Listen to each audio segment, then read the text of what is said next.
Saudara, proses evakuasi korban longsor di Kampung Pasir Pogor, Cijeruk, Bogor, Jawa Barat dilanjutkan. Pencarian fokus pada satu orang korban yang belum ditemukan. Sudah hampir 14 jam, proses evakuasi atau pencarian satu orang korban yang tertimbun longsor masih berlanjut. Petugas gabungan dari polisi, TNI, Damkar, Satpol PP, Tagana, sukarelawan hingga masyarakat berupaya mengangkut material longsoran di lokasi kejadian. Proses evakuasi secara manual membuat pencarian korban berlangsung lama.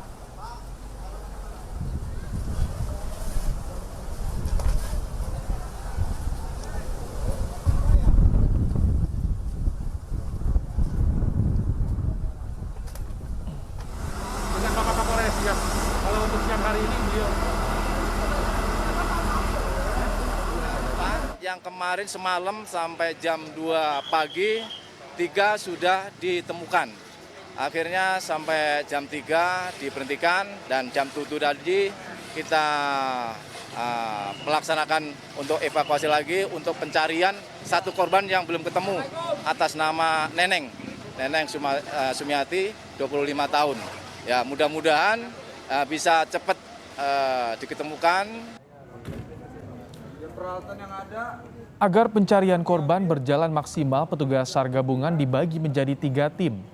Tiap tim berjumlah 25 orang. Proses pencarian dilakukan secara bergantian dengan peralatan secara manual. Selain mencari secara manual, hambatan proses evakuasi terhalang material tebing.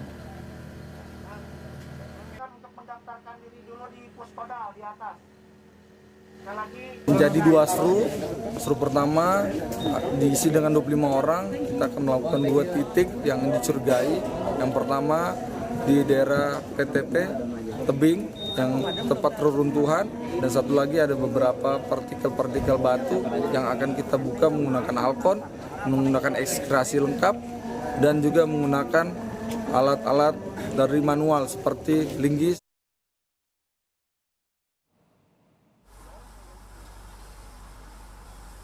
Polsek Cijeruk akan menyelidiki penyebab robohnya turap yang menyebabkan longsor dan menimbulkan korban jiwa.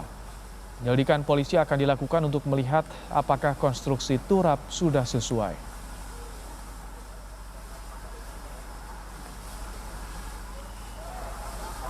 Karena ini kan ada faktor penyebab dari tertimbunnya pagar di sebelah. Nanti akan kami lakukan penyelidikan bagaimana proses pembuatan pagar tersebut, apakah sudah standar dengan konstruksi dan sebagainya. Kami hari ini masa bergabung dulu Pak ya, keluarganya masih bergabung dulu, belum bisa diminta keterangan. Mungkin 1 hari 2 hari kami akan lakukan interogasi, pemeriksaan hasil penyelidikan.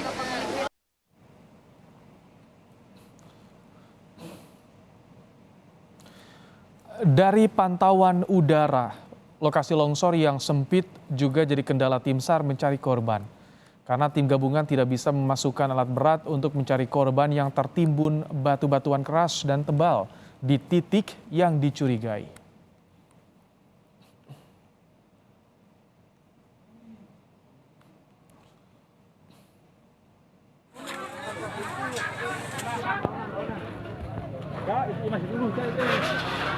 Bencana longsor terjadi di Desa Cipelang, Cijeruk, Kabupaten Bogor, Jawa Barat pada Sabtu sore kemarin. Material longsor menimbun 2 rumah. 4 orang yang merupakan satu keluarga meninggal dunia akibat tertimbun material longsor. 3 jenazah yang sudah ditemukan langsung dibawa ke Rumah Sakit Kramat Jati, Jakarta Timur.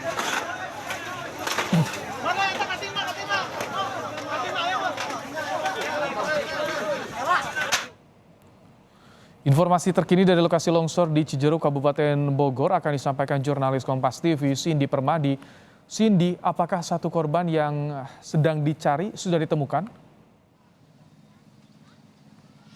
Ibrahim, korban keempat atau korban terakhir sudah ditemukan tadi pada pukul 1:30, sehingga untuk proses evakuasi atau proses pencarian korban sudah resmi ditutup. Kalau kita hitung dari waktu kejadian, pada kemarin sekitar pukul 5:30 dan proses evakuasi dimulai dari sekitar pukul 7. Artinya sekitar 14 jam proses evakuasi ini dilakukan sampai keempat korban yang tertimbun longsor ditemukan. Memang ada beberapa hal yang menjadi kendala. Misalnya yang pertama adalah karena eskavator ataupun juga alat berat tidak bisa masuk ke tempat kejadian perkara. Ini yang juga cukup membuat lama karena proses evakuasi kemudian dilakukan secara manual. Dari tim gabungan menggunakan alat-alat seadanya, kalau tadi kami pantau bisa menggunakan bor ataupun juga cutter beton untuk memotong material longsor. Kemudian yang kedua juga karena material yang menimbun korban inilah yang juga sulit untuk diangkut. Karena tidak hanya tertimbun oleh tanah di samping rumahnya ataupun juga tertimpa tembok rumahnya, tapi 4 korban yang meninggal dunia ini juga tertimbun turap yang didirikan di dekat rumahnya dan setinggi 7 meter. Sehingga dapat Anda bayangkan, Ibrahim dan juga saudara, tembok, tanah ditambah turap setinggi 7 meter menimpa 2 rumah dan rusak berat. Itu yang kemudian menyulitkan tim gabungan juga untuk memecah ataupun juga memotong beton-beton itu sendiri. 14 jam sampai ke-4 korban itu ditemukan. Kemudian untuk korban terakhir, tadi kami lihat setengah 2 ketika sudah ditemukan langsung dibawa ke musola terdekat yang jaraknya sekitar 20-30 meter dari tempat kejadian perkara, dimandikan, disolatkan juga oleh pihak keluarga, dan dibawa ke rumah sakit Polri Kramat Jati. Menyusul ketiga korban meninggal dunia lainnya yang juga pada dini hari tadi sudah dibawa ke rumah sakit Polri Kramat Jati. Dibawa ke sana untuk nantinya dilakukan otopsi, barulah setelah otopsi selesai ada hasil apa yang menjadi penyebab kematian, baru akan dilakukan pemakaman. Ibrahim. Cindy, apa langkah pemerintah desa selanjutnya untuk mengetahui penyebab longsor dan juga soal bantuan untuk keluarga korban?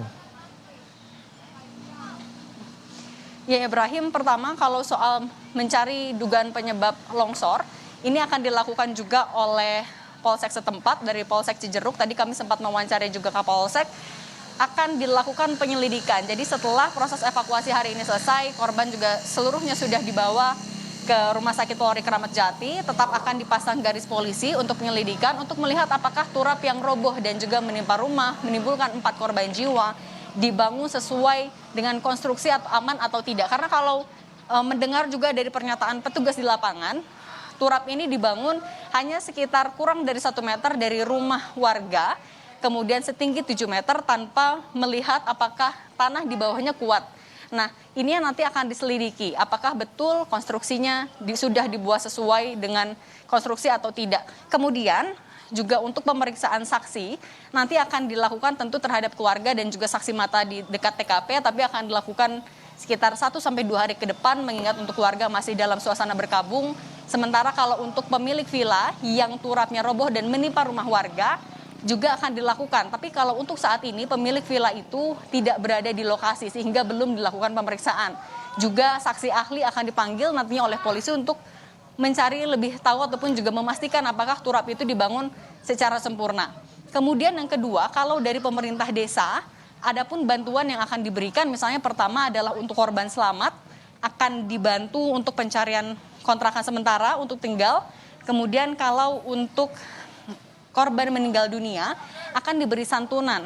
1 orang atau setiap korban jiwa diberikan santunan sebesar 2 juta rupiah dan nanti akan diberikan saat prosesi pemakaman. Kemudian yang kedua yang juga akan dilakukan oleh pemerintah desa adalah melakukan evaluasi. Apakah turap atau tembok penahan tebing yang ada di kawasan desa sudah sesuai atau belum. Karena untuk desa ini sendiri adalah desa ataupun pemukiman yang berada di dataran tinggi sehingga rumah-rumahnya dibangun secara bertingkat dan akan dilihat apakah turap yang sudah dibangun atau sedang dibangun sudah sesuai konstruksi atau tidak. Ini yang akan diperhatikan untuk menghindari kejadian serupa, Ibrahim. Baik, terima kasih Cindy Permadi untuk laporan Anda langsung dari lokasi longsor di Bogor, Jawa Barat.